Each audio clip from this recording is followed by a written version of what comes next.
A graça e a paz do Senhor Jesus Cristo a todos. A palavra do Senhor é inigualável. Existe uma sabedoria infinita em cada página da Bíblia e é muito fácil entendê-la. A história de Jonas, o profeta do Antigo Testamento, é linda, é muito amada pelas crianças, mas é muito mais que uma história infantil. Existe uma referência a Cristo que poucos conseguem entender, e foi o que fez Jonas mudar drasticamente a sua vontade de não levar a palavra do Senhor à cidade de Nínive, que era a capital da Síria. E pela obediência de Jonas, toda a cidade se arrependeu. Eram mais de 120 mil habitantes. Deixaram seus falsos deuses, deixaram seus pecados e voltaram-se a Yahweh, o Deus de Israel. No Novo Testamento, Jesus, sendo mais uma vez oportunado pelos escribas e fariseus, que pediam um sinal de que ele era o Messias, ele falou do sinal de Jonas.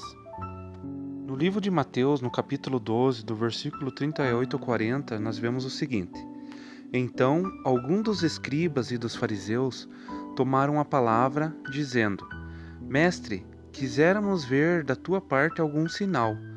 Mas ele respondeu e disse: Uma geração má e adúltera pede um sinal, porém não se lhe dará outro sinal, senão o do profeta Jonas. Pois como Jonas esteve 3 dias e 3 noites no ventre da baleia, assim estará o Filho do Homem 3 dias e 3 noites no seio da terra. Amém? Por que Jesus falou de Jonas ter estado 3 dias e 3 noites no ventre da baleia? Era um sinal para aqueles fariseus incrédulos? Aqui Jesus faz uma referência à sua ressurreição. Esse seria o sinal de que ele era o Messias. Vamos ver no livro de Jonas por que Jesus faz referência a ele estar 3 dias e 3 noites no ventre da baleia. No capítulo 1 do livro de Jonas, Deus o chama para levar a palavra do Senhor a Nínive, para que esses se arrependam, mas Jonas não se agradou disso, pois os assírios haviam levado cativo as 10 tribos de Judá e insultaram a Deus e o diminuíram a um mero ídolo pagão, como vemos em Isaías capítulo 36 e 37. Então Jonas decidiu desobedecer e fugir para Tarsis.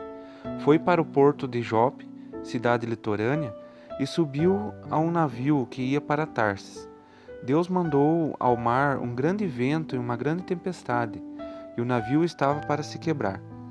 Todos os marinheiros estavam em desespero e clamavam cada um ao seu Deus, enquanto Jonas dormia no porão.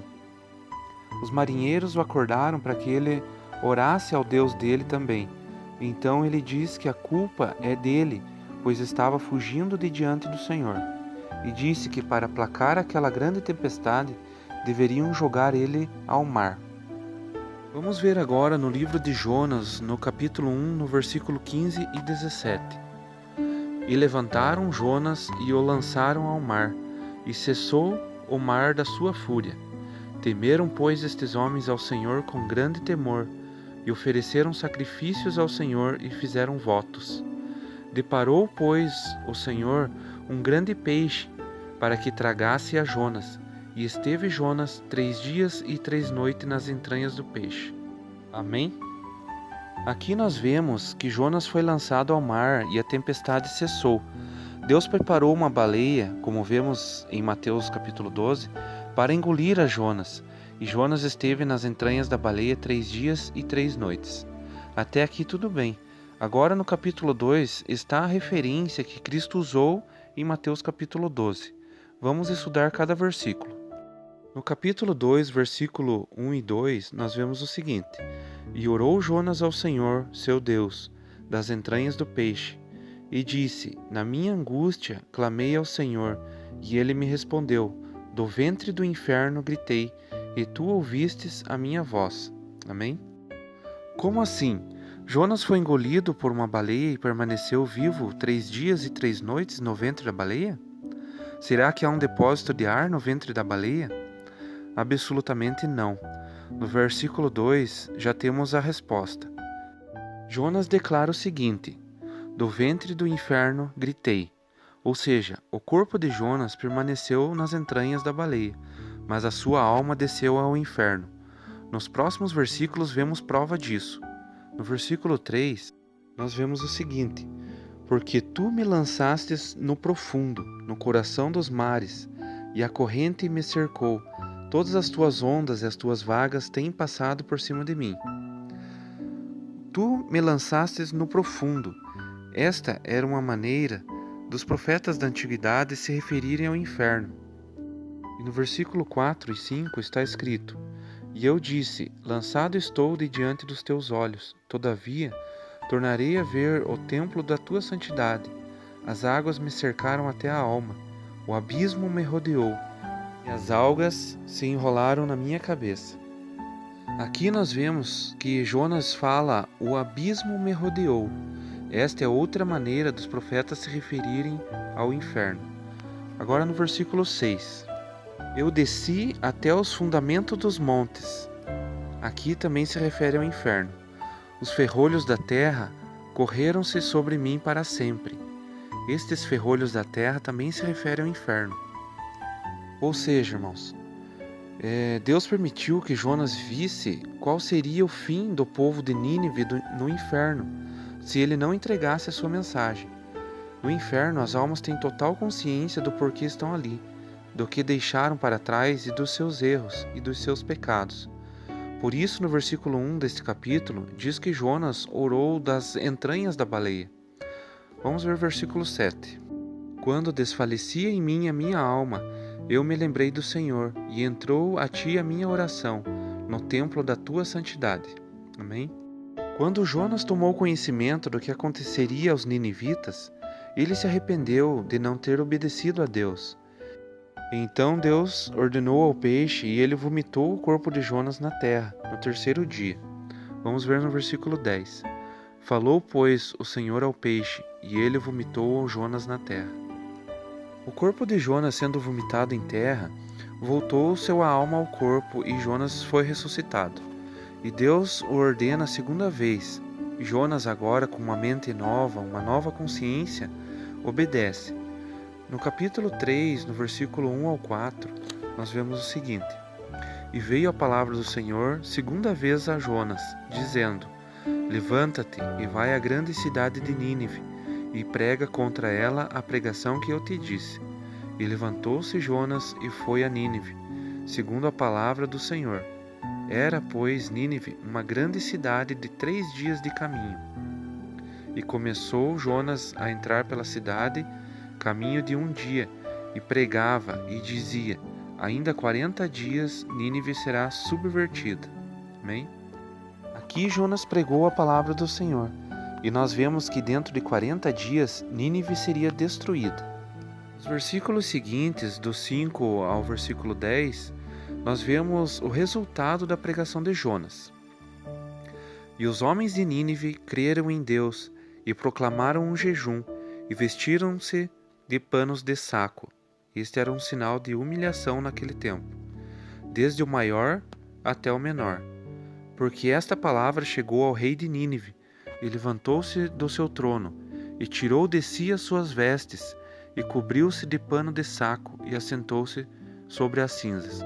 Este era um sinal de arrependimento e humilhação. E fez uma proclamação que se divulgou em Nínive, por mandado do rei e dos seus grandes, dizendo: nem homens, nem animais, nem bois, nem ovelhas provém coisa alguma, nem se lhe dê pastos, nem bebam água. Mas os homens e os animais estarão cobertos de pano de saco, e clamarão fortemente a Deus, e se converterão cada um do seu mau caminho e da violência que há nas suas mãos.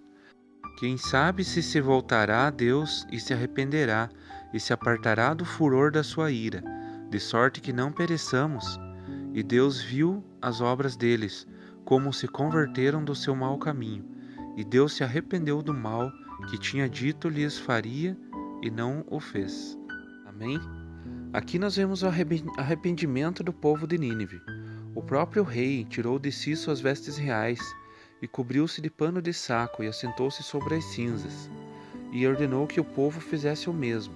Eles jejuaram muitos dias para que Deus se convertesse, que Deus se arrependesse de lhes fazer mal. pois eles já tinham um exemplo de Sodoma e Gomorra. Aqui nessa história nós tiramos muitas lições, mas vamos voltar ao que Jesus falava aos escribas e fariseus em Mateus capítulo 12, no versículo 40. Assim como Jonas esteve sepultado 3 dias e 3 noites no ventre da baleia, sua alma desceu ao inferno, mas ressuscitou ao terceiro dia. Cristo também ficou sepultado 3 dias e 3 noites. Sua alma desceu ao inferno, onde deu liberdade aos cativos, aos pais da antiguidade, e ressuscitou ao terceiro dia. Este era o sinal da ressurreição de Cristo, para que todos crescem e fossem salvos por eles. Nós vemos, depois de Pentecostes, que Pedro, pregando com ousadia, diz o seguinte em Atos capítulo 2, no versículo 23.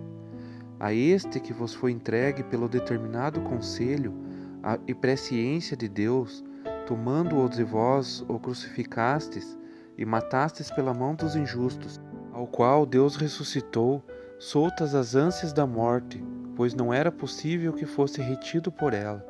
Porque dele disse Davi: sempre via diante de mim o Senhor, porque está à minha direita, para que eu não seja comovido. Por isso se alegrou o meu coração, e a minha língua exultou, e ainda a minha carne há de repousar em esperança, pois não deixará minha alma no Hades, no inferno, nem permitirás que o teu santo veja a corrupção. Fizeste-me conhecidos os caminhos da vida, com a tua face me encherás de júbilo. Varões irmãos, seja-me lícito dizer-vos livremente acerca do patriarca Davi, que ele morreu e foi sepultado, e entre nós está até hoje a sua sepultura.